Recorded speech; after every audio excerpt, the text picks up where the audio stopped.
নমস্কার বন্ধুরা, মিনুর ছোট রান্নাঘরে সকলকে জানাই স্বাগত। আবারও চলে এলাম একটা দারুণ স্বাদের রেসিপি নিয়ে। সকালবেলায় দাদা নিয়ে এসেছে একটা গোটা মোরগ, 1.5 কিলো ওজনের মোরগটা কেটে পরিষ্কার করেই নিয়ে এসেছে। আমি বাড়িতে কাটতে পারবো না, সেই জন্য আজকে মোরগটা সুন্দর করে রান্না করব।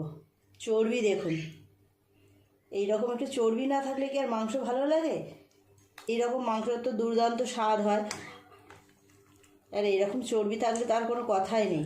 এই দেখুন, খুব সুন্দর মাংসটা। আজকে মাংসটা খুব সুন্দরভাবে রান্না করব, তার জন্য সমস্ত কিছু মশলাও আমি জোগাড় করে নিয়েছি। এইখানে এই দেখুন, আজকে এই পেঁয়াজ নিয়েছি, কি মুটি পেঁয়াজ, এগুলো ছোট ছোট পেঁয়াজ। এই পেঁয়াজগুলো কিন্তু খুব ঝাল। এই পেঁয়াজ দিয়ে আমি আজকে মাংসটা রান্না করব। পেঁয়াজটা কেটে পরিষ্কার করে নেব, আর যা যা মশলা লাগবে, আদা রসুন, এখানে টমেটো কেটে নিয়েছি। আর যে জিনিসটা ছাড়া মাংস বলে মনে হয় না, অসম্পূর্ণ থেকে যায় মাংস, এই যে আলু। মাংসতে আলু দেবো না, এটা যেন ভাবাই যায় না। মাংস একটু কম হলেও ঠিক আছে, কিন্তু আলুটা চাই। আগে আমি মশলাগুলো করে নেব। মশলা করে নিয়েছি, মাংসটাকে ম্যারিনেট করে নেব।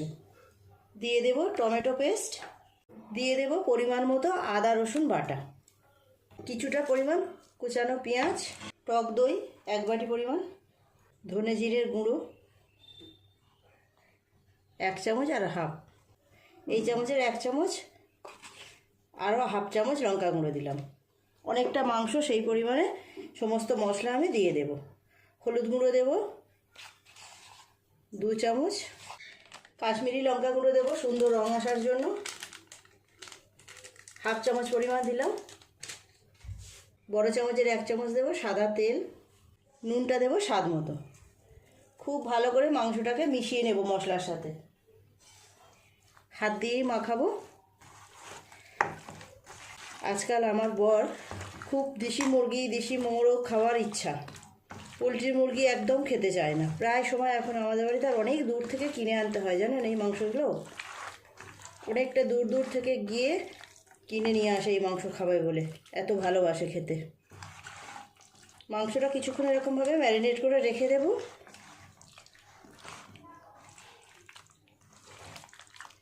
আধ ঘন্টা থাক, তারপর আমি মাংসটা রান্না করব। আধ ঘন্টার বেশি সময় মাংসটা ম্যারিনেট করে রেখে দিয়েছি। এবার গ্যাস জ্বেলে আলুগুলো আগে ভেজে নেব, তার জন্য তেলও দিয়ে দিলাম কড়াই। খুব ভালোভাবে তেল গরম হয়ে গেছে, আলুগুলো ভেজে নেব।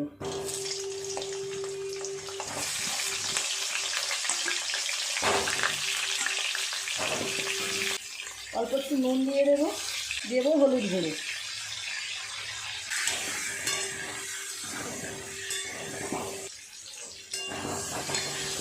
আলুগুলো লাল লাল করে ভেজে নিয়েছি, তুলে নেব।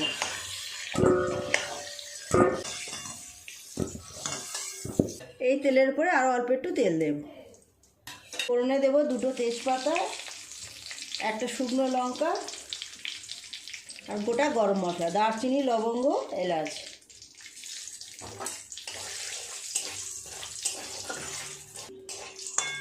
ফোড়নটা ভেজে নিয়েছি, দিয়ে দেব পেঁয়াজগুলো। পেঁয়াজগুলো আমি এইরকম বড় বড় করেই কেটেছি। নেড়ে চেড়ে এগুলো ভাজা করতে করতে একদম গলে যাবে।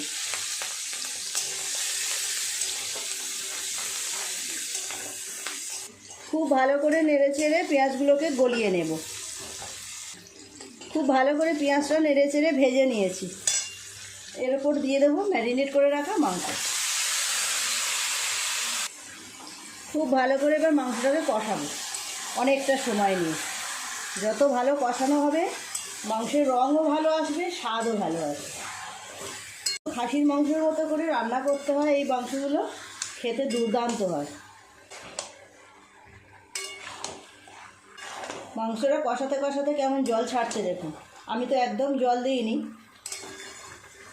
কতটা জল ছেড়েছে।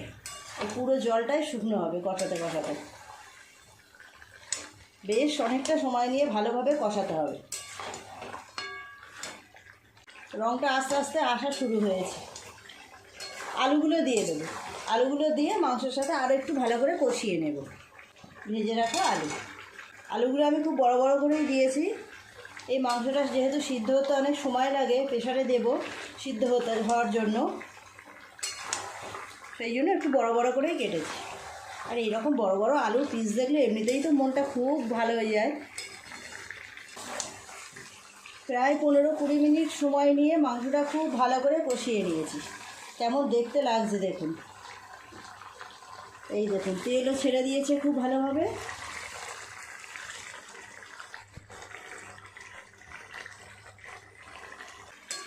এবার প্রেসার কুকারে দিয়ে দেবো মাংসটা। খুব ভালোভাবে কষানো হয়ে গেছে।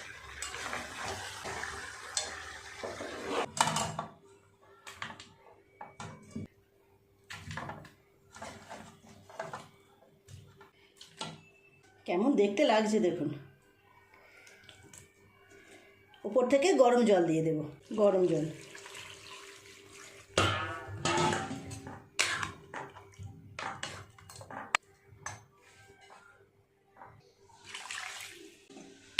গ্যাসে বসিয়ে দেব, 5-6টা সিটি দেব।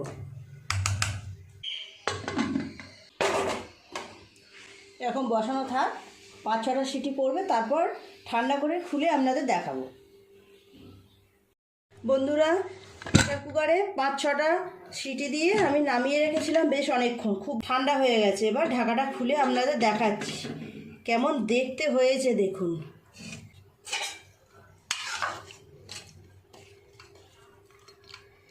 দারুণ সুন্দর গন্ধ বেরোচ্ছে। কেমন সিদ্ধ হলো একবার দেখব।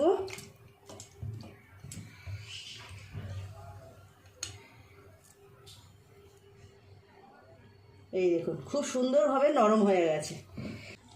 মাংসটা এই জায়গার মধ্যে ঢেলে নেব। ওপর থেকে আলুগুলো কয়েকটা আগে নামিয়ে নিলাম। যা সুন্দর দেখতে লাগছে মাংসটা।